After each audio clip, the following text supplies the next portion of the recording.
Hello everyone, क्या हाल चाल है सब लोगों के। दोस्तों, हम लोग फाइनेंशियल मैनेजमेंट नाम का एक बहुत ही प्यारा सब्जेक्ट पढ़ रहे हैं।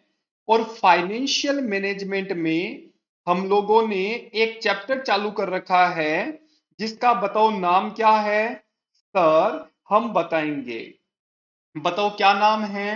सर, हमारा चैप्टर का नाम चल रहा था जो है कॉस्ट ऑफ कैपिटल नाम का एक सुंदर सा chapter. Agree. Cost of capital में मैंने आपको सिंपल अंडरस्टैंडिंग समझा दी थी कि भाई साहब क्या क्या होता है, किस तरीके से हम लोग इसको समझते हैं। और सिंपल अंडरस्टैंडिंग के बेसिस पे हम बहुत लेवल तक पहुंच गए थे। कुछ लेवल हम लोगों ने सल्टाए थे, कंप्लीट किए थे। एक एक करके याद करो, मैंने आपको क्या पढ़ा दिया था। सुनो, सुनना सुनना सुनना मेरी बात।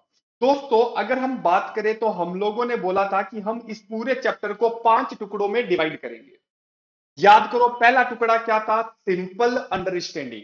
आपको स्क्रीन में शो हो रहा होगा कि भाई पहला तो हम पढ़ेंगे कि कुछ सिंपल अंडरस्टैंडिंग है वो आपके दिमाग में अच्छे से जानी चाहिए, अच्छे से समझ में आनी चाहिए, क्योंकि जब तक आपको सिंपल अंडरस्टैंडिंग समझ में नहीं आएगी हम आगे नहीं बढ़ सकते हैं।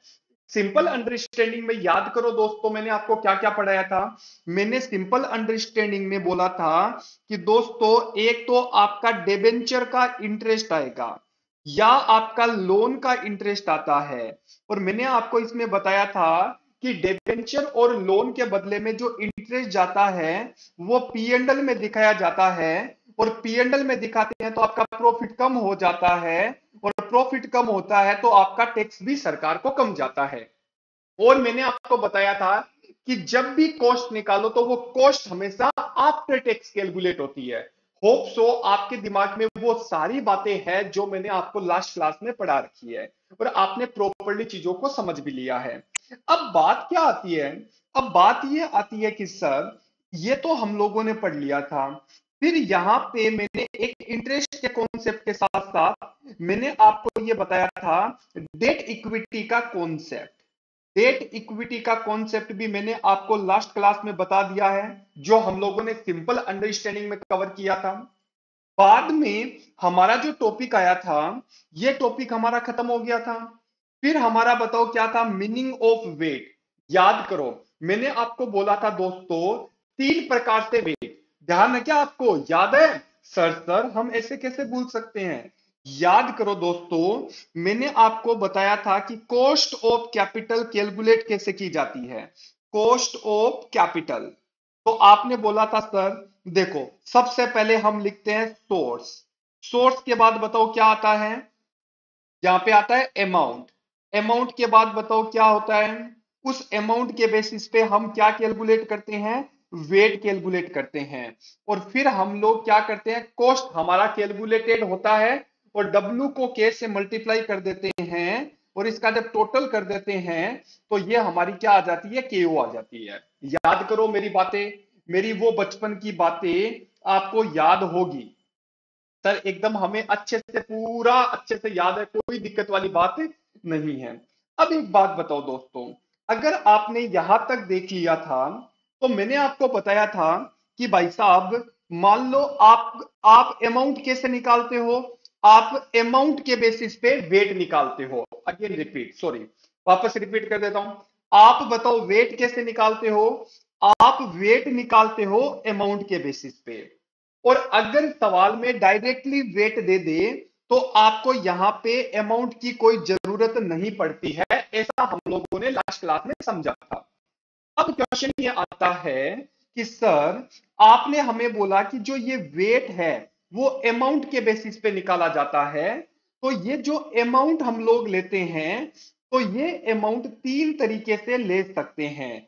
मतलब इस अमाउंट के बेसिस पे वेट निकलेगा। इसका मतलब वेट कैलकुलेट करने का तरीका कितना हो सकता है? मैंने आपको बोला था एक होता है बुक वैल्यू, एक होता है मार्केट वैल्यू, एक होता है टारगेट वैल्यू। क्या मैंने आपको बताया था या नहीं बताया था? सर आपने लास्ट क्लास में हमें बता रखा है। अब बुक वैल्यू, मार्केट वैल्यू और टारगेट वैल्यू। बुक वैल्यू की अगर हम बात करें, मार्केट वैल्यू की अगर हम बात करें और टारगेट वैल्यू की बात करें तो इसमें मैंने आपको बताया था कि टारगेट वैल्यू आपके सिलेबस में नहीं है, ये एक्चुअल में प्रैक्टिकल लाइफ का है जिसको टॉप लेवल मैनेजमेंट डिसाइड करता है, एग्री।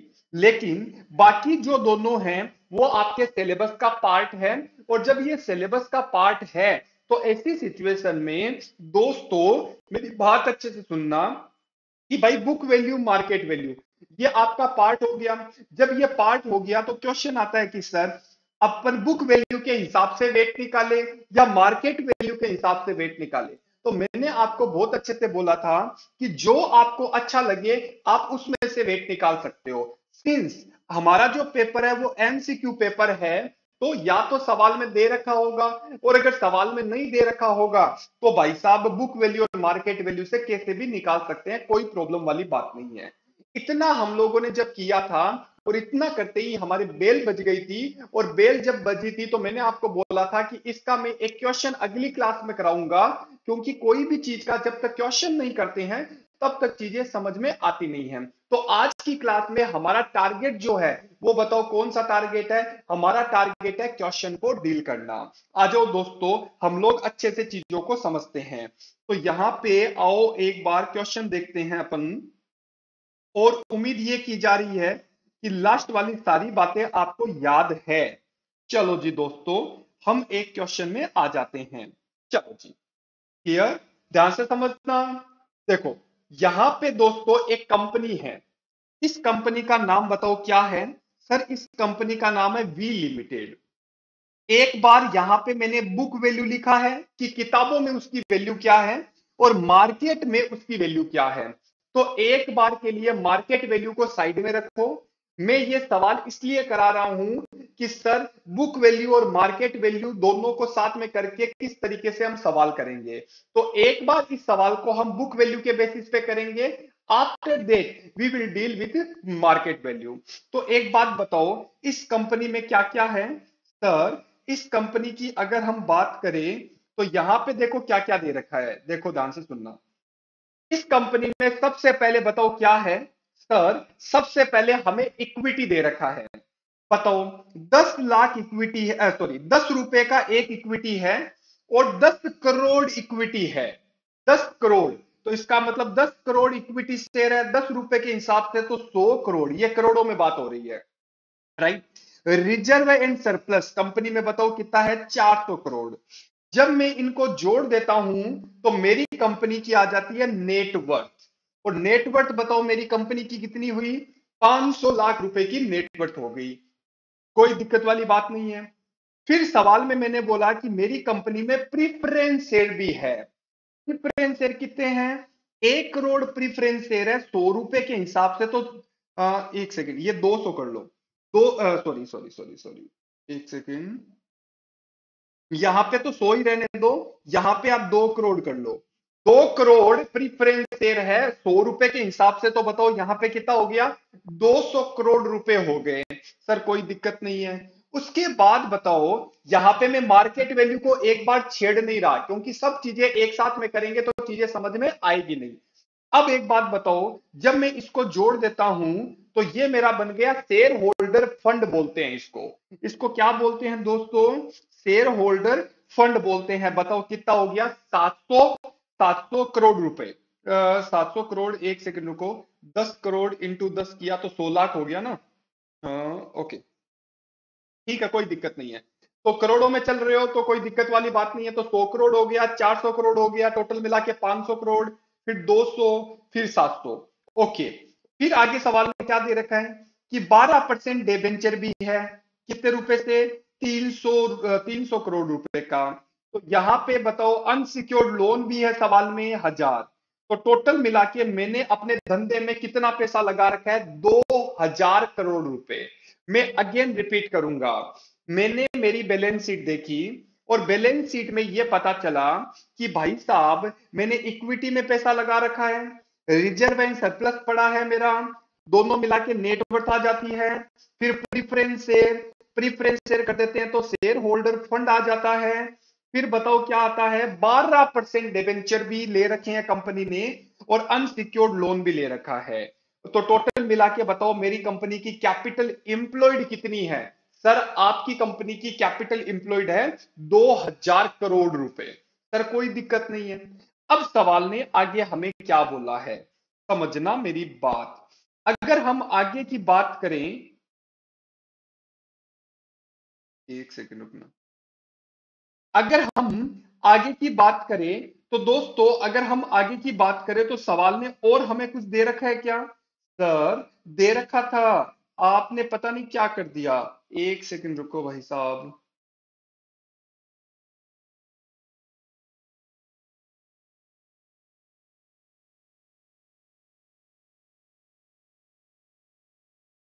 एक सेकंड, एक सेकंड।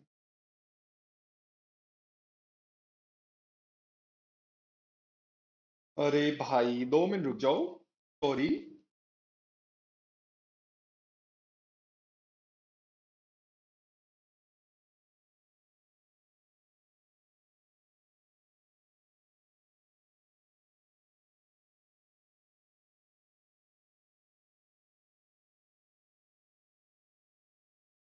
ओके, तो ये अपना दे रखा था भाई, क्या क्या दे रखा था, एक मिनट देखना। ये सारा दे रखा था अपना 2000। और फिर आगे अगर हम बात करें तो दोस्तों, सवाल में क्या दे रखा है कि आपकी केई कितनी है, 23%। और टैक्स की रेट बताओ कितनी है, 30%। कैलकुलेट आपको करना है WACC, weighted average cost of capital. मेरी बात अच्छे से सुनो, भूल जाओ मार्केट वैल्यू, याद करो मैंने आपको बोला था कि आप बुक वैल्यू के बेसिस पे भी सवाल कर सकते हो, मार्केट वैल्यू के बेसिस पे भी सवाल कर सकते हो। लेकिन किंतु परंतु दोस्तों, ध्यान से सुनना, अगर आप बुक वैल्यू और मार्केट वैल्यू के बेसिस पे सवाल कर रहे हो तो ऐसी सिचुएशन में दोस्तों आपको मेरी बातें क्या करनी है, अच्छे से समझनी है। इसीलिए मैं ये एग्जांपल उठा रहा हूं ताकि आपको अच्छे से चीजें समझ में आए। राइट, तो सुनो दोस्तों, अपन लोग इस एग्जांपल को डील करेंगे अच्छे से। देखो मैं यहां पे क्या लिखूंगा, मैं यहां पे लिखूंगा कैलकुलेशन ऑफ, ध्यान से सुनना, मेरा साथ निभाओ, ठीक है। कैलकुलेशन ऑफ, बताओ क्या करूंगा, कैलकुलेशन ऑफ WACC। और किसके हिसाब से करूंगा मैं, इस सवाल को मैं बुक वैल्यू के हिसाब से करूंगा। एग्री सर, कोई दिक्कत नहीं है। बताओ जब भी बुक वैल्यू के हिसाब से करते हो तो सबसे पहले ये देखो पैसा कहां से आ रहा है, मतलब सोर्स क्या है, और कितना पैसा आ रहा है मतलब अमाउंट क्या है।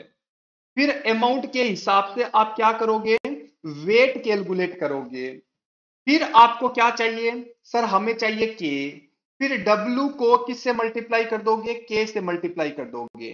जैसे ही डब्ल्यू को के से मल्टीप्लाई करोगे और उसका टोटल करोगे तो WACC आ जाएगा। एग्री सर, कोई दिक्कत नहीं है।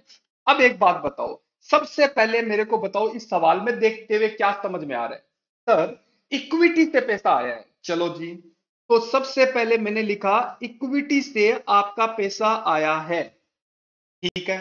बाद में बताओ कहां से पैसा आया है, सर बाद में हमारा रिजर्व एंड सरप्लस से पैसा आया है। रिजर्व एंड सरप्लस से पैसा आया है, इसे रिटेन अर्निंग बोलते हैं, ठीक है सर, कोई दिक्कत वाली बात ही नहीं है। उसके बाद हमारा पैसा प्रीफरेंस शेयर से आया है, नजर आ रहा है सर, यस। ये हमारा पैसा प्रीफरेंस शेयर से आ रहा है। उसके बाद हमारा पैसा डिबेंचर से आ रहा है, तो मैंने लिख दिया डिबेंचर से पैसा आ रहा है। ओके, और उसके बाद मैंने लिख दिया अनसिक्योर्ड लोन, मतलब आपका पैसा लोन से आ रहा है। बताओ मेरी बात समझ में आ गई, एकदम सरल तरीके से चीजों को समझेंगे, कोई दिक्कत आएगी नहीं, ठीक है सर। अब एक बात बताओ, अगर हम बुक वैल्यू के बेसिस पे बात करें तो किताबों में जो वैल्यू दे रखी है वही वैल्यू हमें कंसीडर करनी है। तो बताओ बुक इक्विटी कितने रुपए का, सर इक्विटी है आपका 100 लाख, 100 करोड़ लिख दो या ओके, आ गया, कोई दिक्कत नहीं है। फिर यहां पे रिजर्व एंड सरप्लस कितना है, सर यहां पे मैंने लिख दिया 400 रुपए, ओके। फिर आपका प्रीफरेंस शेयर बताओ कितना है, 200, तो ये आपका 200 आ गया मेरा। उसके बाद डिबेंचर मेरा बताओ कितना है, 300, तो ये 300 रुपए आपका यहां आ गया। और उसके बाद अगर हम बात करें दोस्तों, ये अपना लोन आ गया 1000। एक बात बताओ क्या दिक्कत आई इस सवाल में, टोटल मिला के आपका पैसा कितना है, 2000 करोड़ रुपए का। राइट सर, कोई दिक्कत नहीं है। अब एक बात बताओ, मैं ये सवाल किसके हिसाब से कर रहा हूं? सर आप ये जो सवाल कर रहे हो वो बुक वैल्यू के हिसाब से है। जब कोई सवाल बुक वैल्यू के हिसाब से होता है तो किताबों में जो वैल्यू दे रखी होती है हम वो वैल्यू को कंसीडर करते हैं। अब एक बात बताओ, क्या आपको वेट कैलकुलेट करना आता है? हाँ भाई सर, हाँ आता है। तो बताओ 100 डिवाइड 2000, तो मेरा आ गया 0.05। 0.05 आ गया, ओके सॉरी 0.05, 0.05 ओके। फिर बताओ क्या आया, 400 डिवाइड 2000, तो ये आ गया 0.20 ओके। फिर 200 डिवाइड 2000, तो ये आ गया 0.10। फिर 300 डिवाइड 2000, तो ये आ गया 0.15। फिर 1000 डिवाइड 2000, तो ये आ गया दोस्तों 0.5। टोटल मिला के 1 हो गया। कोई दिक्कत है? सर कोई दिक्कत नहीं है। अब एक बात बताओ, आपको निकालनी है कॉस्ट। मैंने आपको लास्ट क्लास में बता रखा है, या तो हमें कॉस्ट कैलकुलेट करके दे रखी होगी, और अगर कैलकुलेट करके ना दे रखी है तो वी विल कैलकुलेट। ओके, तो सुनो, आपको केई के लिए क्या चाहिए? सॉरी सॉरी, इक्विटी के लिए क्या चाहिए? केई। उसके बाद रिजर्व एंड सरप्लस बताओ किसका होता है? सर रिजर्व एंड सरप्लस का मतलब हो गया रिटेन अर्निंग, और वो रिटेन अर्निंग किसकी होती है? इक्विटी वालों की होती है। तो इक्विटी वालों के लिए मैंने कर दिया केई, कोई दिक्कत नहीं है। उसके बाद आया प्रीफरेंस शेयर, ध्यान से सुनना मेरी बात। प्रीफरेंस शेयर के लिए हमें क्या निकालना पड़ेगा? केपी। अच्छा, डिबेंचर वालों के लिए क्या निकालना पड़ेगा दोस्तों? केडी। और लोन वालों के लिए हमें क्या निकालना पड़ेगा? केएल। ढूंढते हैं क्या हमें कुछ दे रखा है क्या। सर आपने हमें खाली के ई दे रखा है, कितना परसेंट? 23%। तो के ई मैंने ले लिया दोस्तों 23, ये परसेंटेज में है। अच्छा, जितना इक्विटी वालों का है इतना ही यहां पे बताओ क्या होगा? यहां पे हमें के आर ई निकालना है। अब के, इसको मैं एक सेकेंड अच्छे से लिख देता हूं मिटा के। ओके, ये लो, यहां पे क्या चाहिए? के आर ई। अगर हम बुक वैल्यू के हिसाब से सवाल कर रहे हैं तो के ई और के आर ई सेम ही होता है अभी के लिए। इवन दो के आर ई से रिलेटेड मैं सारे कॉन्सेप्ट को अच्छे से समझाऊंगा, लेकिन अभी अपन इनिशियल स्टेज पे है तो अपन बहुत सारा माथापच्ची नहीं करेंगे, अच्छे से चीजों को समझेंगे इनिशियल स्टेज पे। तो बताओ इक्विटी कितना परसेंट? सर 23। तो इक्विटी जितना है उतना ही ये बन गया, तो ये भी 23%। फिर बताओ प्रीफरेंस शेयर। अब मैं वो नहीं बताऊंगा, आपको पहले बता रखा है, बताओ क्या? कि भाई साहब जो चीज पी एंड एल अप्रोप्रिएशन में आती है वो ऑलरेडी आफ्टर टैक्स होती है, जो चीज पी एंड एल अप्रोप्रिएशन में नहीं आती है वो उसको हम लोग आफ्टर टैक्स करते हैं। तो मतलब डिबेंचर आफ्टर टैक्स होता है, सॉरी बी फोर होता है, आफ्टर लाना है। लोन बी फोर होता है, आफ्टर लाना होता है। तो ये सारी चीजें मैंने लास्ट क्लास में बता रखी है, और उम्मीद की जा रही है कि जो मैंने बता रखा है वो सारी चीजें आप कवर करते हुए चल रहे हो। अब बताओ KP. KP already after tax होता है। केपी की रेट क्या है? सर केपी की रेट है 18%। तो भाई साहब यहां पे मैंने कितना लिख दिया? मैंने लिख दिया 18। क्या बात है। अच्छा, सर केडी, केडी की रेट बताओ कितनी है? सर केडी की रेट है 12%। लेकिन एक बात बताओ दोस्तों, ये अगर 12% है तो क्या मैं डायरेक्टली यहां पे 12 लिख दूं? नो, ये अगर आप 12 लिख दोगे तो आपका सवाल गलत हो जाएगा। सर हमारा सवाल गलत क्यों हुआ? आपका सवाल गलत इसीलिए हुआ क्योंकि ये 12% बी फोर टैक्स है। आपको इसको आफ्टर टैक्स में कन्वर्ट करना पड़ेगा। याद करो, आफ्टर टैक्स में कन्वर्ट करने का तरीका 1 - टी, यही तो होता है। तो अगर मैं इसको 1 - टी करूंगा तो बताओ 12 1 माइनस टैक्स की रेट मैंने कितनी दी है? 30%। तो 1 - 0.30, तो बताओ कितना आ जाता है? 12 और 0.7, तो ये अपना आ गया 8.4%। एक बार आप भी चेक कर लो, 12 इंटू 0.7, तो ये आ गया 8.4%। इससे क्या समझे? सर हम इससे ये समझे कि जो चीज बी फोर टैक्स होती है we have to convert in, बोलो आफ्टर टैक्स, और आफ्टर टैक्स में कैलकुलेट करने का 1 - टी। यहां पे गलती कर सकते हो तो डायरेक्टली आप कैलकुलेटर पे कर लेना। तो ये सारी चीजें मैं मिटा रहा हूं क्योंकि मैं तो डायरेक्टली लिखूंगा। ओके, और ये सारी बातें मैंने वार्म अप में बता रखी है, ठीक है। ओके, तो बताओ यहां पे मैं क्या करूं सर, यहां पे 12, सॉरी सॉरी सॉरी, एक सेकेंड, 12 1 माइनस टी अगर करेंगे तो 0.30, तो ये आ गया दोस्तों 8.4। उसके बाद लोन, लोन के बारे में भी वही ख्याल है, क्या आप 15 करोगे या 15 1 माइनस टी करोगे? सर 15 1 माइनस टी करेंगे, तो बताओ 15 का 0.7%, 0.7 कर दो तो 10 रुपए, 10.5 आ गया। ये लो भाई साहब आपकी कॉस्ट आ गई। अगर अच्छा यहां पे मैं स्टार लगा दूं कि आप गलती क्यों करोगे, क्योंकि यहां पे आपको खुशियां भी आएगी, और खुशियां जब आएगी तो 1 माइनस टी आपको करना पड़ेगा, कोई दिक्कत नहीं है। अब एक बात बताओ, 23 को 0.05 से कर दिया तो ये आया 1.15, ठीक है। फिर 23 को 0.20 से कर दिया तो ये आया 4.6। फिर 18 को 0.10 से कर दिया तो ये आया 1.8। फिर 8.4 को इंटू 0.15 से कर दिया तो ये आया 1.26। और फिर 10.5 को आपने 0.5 कर दिया तो ये आया दोस्तों 5.25। क्लियर? टोटल करके बताओ कितना आ रहा है? 1.15, 4.6, 1.8, 1.26 और 5.25। तो ये आ गया दोस्तों आपका 14.06%, 14.06%। इसे हम क्या बोलेंगे? केओ। इसे हम क्या बोलेंगे? WACC। मेरे हिसाब से इसमें अभी तक कोई आपको दिक्कत आनी नहीं चाहिए, क्योंकि एकदम सिंपल तरीके से हम अच्छे से समझे हैं। क्योंकि मेरा ये जो टारगेट है, मुझे बुक वैल्यू के हिसाब से समझाना नहीं था, मुझे इस सवाल को किसके हिसाब से समझाना है? मार्केट वैल्यू के हिसाब से। अब मार्केट वैल्यू के हिसाब से जब कोई सवाल बनाएंगे तो किस तरीके से हम डील करेंगे उसको समझना बहुत ज्यादा जरूरी है। क्लियर है सर? कोई दिक्कत नहीं है, आ जाओ मेरे साथ। ये आपका दोस्तों यहां पे अगर हम बात करें तो ये लो भाई साहब आपका ये रहा 14.06। यहां पे मैंने कर रखा है 14.06, तो ये आप अच्छे से कंप्लीट कर लोगे मेरे साथ साथ, राइट? और ये पीडीएफ में आपको शेयर कर दूंगा और वहां से एक्सेस कर लेना और आपके लिए ये सुविधा हो जाएगी। क्लियर है सर? कोई दिक्कत वाली बात नहीं है। Okay sir. अब एक बात बताओ सर, हम लोग अगर हम बात करें, अगर हम बात करें तो सुनो, यहां पे अगर हमें मार्केट वैल्यू के हिसाब से सवाल करना है, अगर हमें मार्केट वैल्यू के हिसाब से सवाल करना है तो हम उसको कैसे डील करेंगे? सुनना मेरी बात, अच्छे से समझेंगे, मार्केट वैल्यू को भी कंसीडर करेंगे। अपन सबसे पहले क्या लिख दें सर? आप सबसे पहले लिखो कैलकुलेशन ऑफ WACC, और किसके हिसाब से करोगे? Market value. यहां पे चीज थोड़ी इंपॉर्टेंट हो जाती है, इसको हम अच्छे से कंसीडर करेंगे। कोई दिक्कत है क्या सर? कोई दिक्कत वाली बात नहीं है। चलो जी दोस्तों, क्लियर।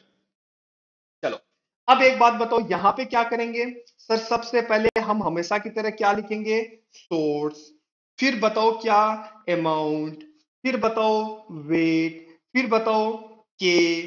फिर डब्ल्यू को के से मल्टीप्लाई। डन? कोई दिक्कत नहीं है। Okay sir. इक्विटी से पैसा, प्रीफरेंस सॉरी, रिटेन अर्निंग मतलब रिजर्व एंड सरप्लस से पैसा, और आपका प्रीफरेंस शेयर से पैसा, डिबेंचर से पैसा, और बताओ कहां से पैसा आएगा सर? लोन से पैसा। एक बात बताओ, ये सारी चीजें मैंने लिखवा दी, क्लियर है सर? कोई दिक्कत नहीं है। जब सारी चीजें आपने लिख ली तो सबसे पहले आप सुनना मेरी बात, सवाल को देखेंगे, जल्दीबाजी नहीं करेंगे। ये आपका सवाल है दोस्तों, अगर इस सवाल को डील करें तो देखो यहां पे मैं जल्दी से इसको कर देता हूं, ठीक है। इस सवाल में अगर हम देखें तो सवाल ने हमें पता है क्या बोला? सवाल हमें बोल रहा है कि देखो आपके पास 10 लाख इक्विटी, सॉरी, आपके पास 10 करोड़ इक्विटी है, एक इक्विटी 10 रुपए का है, तो यहां पे आ जाता है 100 करोड़। क्लियर है? लेकिन वो ही शेयर बाजार में 65 रुपीज में चल रहा है। तो इसका मतलब ये हो जाता है कि जब अब अपन किसके बेसिस पे कर रहे हैं सर? अब हम मार्केट वैल्यू के बेसिस पे सवाल कर रहे हैं। जब हम मार्केट वैल्यू के हिसाब से सवाल करेंगे तो हम लोग मार्केट में प्राइस क्या चल रही है उसको कंसीडर करेंगे। एग्री कर रहे हो? तो मेरे को बताओ हम यहां पे क्या करेंगे। सर हम यहां पे देखो 10 करोड़ शेयर थे, 10 करोड़ को हम लोग 65 से मल्टीप्लाई कर देंगे, तो अभी हमारा क्या था 10 इंटू 65। तो दोस्तों यहां पे आपके पास 650 करोड़ रुपए आ गए। देखो यहां पे अपन ने कितना लिया था 100, लेकिन अब हम यहां पे कितना लेंगे 650। सर हमने ऐसा क्यों किया? क्योंकि हमने इसको इसलिए किया क्योंकि 10 करोड़ आपका है इंटू 65। क्यों? क्योंकि मार्केट में प्राइस चल रही है। अब सुनना मेरी बात, मोस्ट मोस्ट इंपॉर्टेंट चीज करवा रहा हूं। क्या करवा रहा हूं? देखो दोस्तों यहां पे रिजर्व एंड सरप्लस कितना दे रखा है 400, लेकिन मार्केट में तो मैंने कुछ लिख ही नहीं रखा। सुनना मेरी बात दोस्तों, सुनो, जब भी आपकी कोई कंपनी में, जब भी आपकी कंपनी में, ध्यान से सुनना, अगर देखो सुनो, ये मेरी कंपनी है, ये मेरी कंपनी है जिस कंपनी का नाम क्या है वी लिमिटेड। अगर आपकी कंपनी में कोई बाहर का इन्वेस्टर पैसा लगाएगा ना, तो वो इन्वेस्टर आपकी कंपनी में रिजर्व एंड सरप्लस कितना है वो ऑलरेडी देखेगा। तो इसका मतलब ये हो गया कि जब कोई इन्वेस्टर आपकी कंपनी में पैसा लगा रहा है, तो वो इन्वेस्टर ऑलरेडी मार्केट प्राइस निकालते समय, जो अभी 65 रुपए चल रही है, ये मार्केट प्राइस निकालते समय उसने जो 400 करोड़ रुपए का रिजर्व एंड सरप्लस पड़ा है वो ऑलरेडी कंसीडर कर लिया है during the calculation of market price. मतलब सर अगेन एक बार रिपीट करो, अगर कोई कंपनी, अगर कोई कंपनी में अगर एक इन्वेस्टर होने के नाते मैं प्राइस कैलकुलेट करता हूं जो कि मेरी 65 रुपीज पर शेयर आई है, तो इस 65 रुपीज में equity as well as retain earning include हो चुके हैं। इसका मतलब सर आप हमें क्या बोलना चाहते हो? मैं आपको यह बोलना चाहता हूं कि ये जो 650 करोड़ रुपए है, इसमें दो चीजें हैं, इसमें इक्विटी का एलिमेंट भी आ गया और इसमें रिजर्व एंड सरप्लस का एलिमेंट भी आ गया। इसका मतलब मैं अगर यहां पे 400 करोड़ रुपए अलग से लिख दूंगा ना, तो ये मेरा सवाल क्या हो गया गलत। क्यों गलत हुआ? सर गलत इसीलिए हुआ क्योंकि अगर मैं 400 करोड़ अलग से लिखूंगा, तो आप मेरे को ये बोलोगे कि भाई आपने रिजर्व को ऊपर भी ऐड कर दिया और आपने रिजर्व को यहां पे भी कंसीडर कर लिया। सर तो फिर यहां पे आपने अलग अलग क्यों लिखा? दोस्तों यहां पे अलग अलग लिखने का रीजन क्या था? ये मार्केट वैल्यू नहीं थी। यहां पे अपन we are considering market value. तो अगर हम मार्केट वैल्यू कंसीडर कर रहे हैं, तो ये जो 65 रुपए की प्राइस कैलकुलेट हुई है, इस 65 रुपए की प्राइस में रिजर्व एंड सरप्लस भी आ गया और इस 65 रुपए की प्राइस में आपका इक्विटी का हिस्सा भी आ गया। तो एक बात ध्यान रखना, जब भी आप मार्केट वैल्यू से सवाल करो, अगेन आई रिपीट, जब भी आप मार्केट वैल्यू से सवाल करो, तो ऐसी सिचुएशन में रिटेन अर्निंग को अलग से कंसीडर नहीं करोगे। कुछ बच्चों का यह सोचना होता है कि रिटेन अर्निंग कंसीडर ही नहीं करते हैं। मैंने तो ऐसा बोला नहीं भाई, मैंने तो ऐसा कुछ नहीं बोला। मैंने बोला रिटेन अर्निंग कंसीडर हो चुकी है, इसीलिए अलग से कंसीडर नहीं करेंगे। मैंने आपको यह नहीं बोला कि during the calculation of market value we will ignore retain earning, मैंने तो ऐसा नहीं बोला। रिटेन अर्निंग ऑलरेडी इनकॉर्पोरेटेड हो चुकी है during the calculation of market price. तो अगर हम उसको अलग से कंसीडर कर लेंगे, तो इसका मतलब यह हो गया किसी कंपनी के रिजर्व एंड सरप्लस को आप दो बार कंसीडर कर रहे हो। बताओ ऐसा हो सकता है क्या? सर ना ना, ऐसा कभी नहीं हो सकता। मतलब क्लियर है? डन। तो बताओ क्या आप इसको कंसीडर करोगे क्या? सर नहीं, हम लोग ऑलरेडी इसमें कंसीडर कर चुके हैं, ध्यान रखना। तो इसको मैं डेस कर दूं, सर कोई दिक्कत नहीं है। अब एक बात बताओ, यहां पे प्रीफरेंस शेयर का क्या ख्याल है? अगर हम प्रीफरेंस शेयर की बात करें, ये पता नहीं बार बार कहां चला जाता है। अगर हम प्रीफरेंस शेयर की बात करें दोस्तों, तो बताओ क्या होगा? बताओ प्रीफरेंस शेयर बाजार में कितने रुपए में चल रहा है? सर बाजार में ये 96% पे चल रहा है, तो इसका मतलब बुक वैल्यू इसकी 200 करोड़ है और ये बाजार में 96% मतलब डिस्काउंट पे बिक रहा है।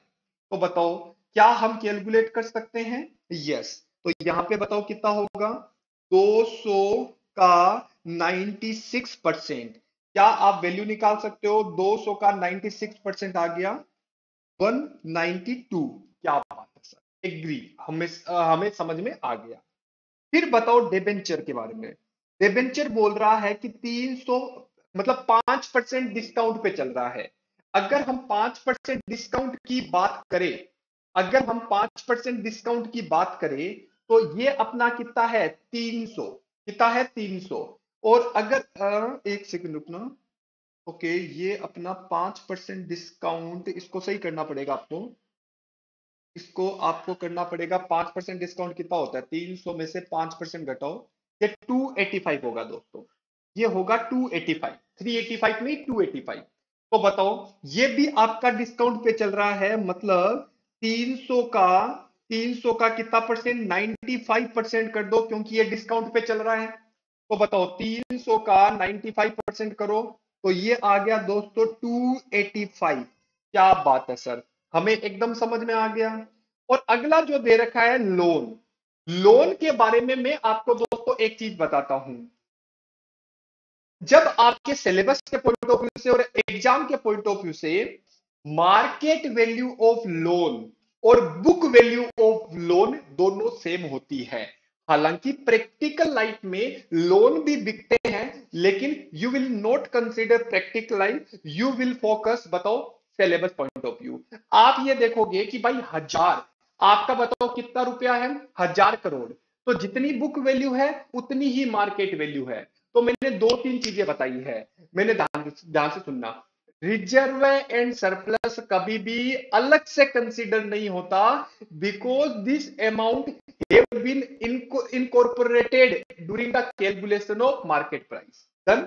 नंबर दो, हम लोगों ने क्या पढ़ा? हमने ये पढ़ा कि भाई साहब लोन अगर आ जाता है तो लोन की बुक वैल्यू और मार्केट वैल्यू दोनों सेम होती है।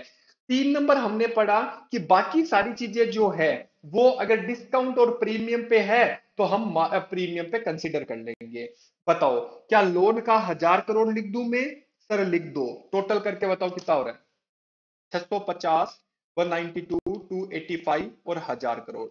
तो ये आ गया 2127 करोड़। राइट सर, कोई दिक्कत नहीं है। अब आगे का सवाल आप करोगे, बताओ क्या इसके बेसिस पे आप वेट निकाल सकते हो? सर निकाल सकते हैं। 650 डिवाइड 2127, 100 192 डिवाइड 2127, 285 डिवाइड 2127, 1000 डिवाइड 2127। तो ऐसे करते करते हम वेट निकाल लेंगे।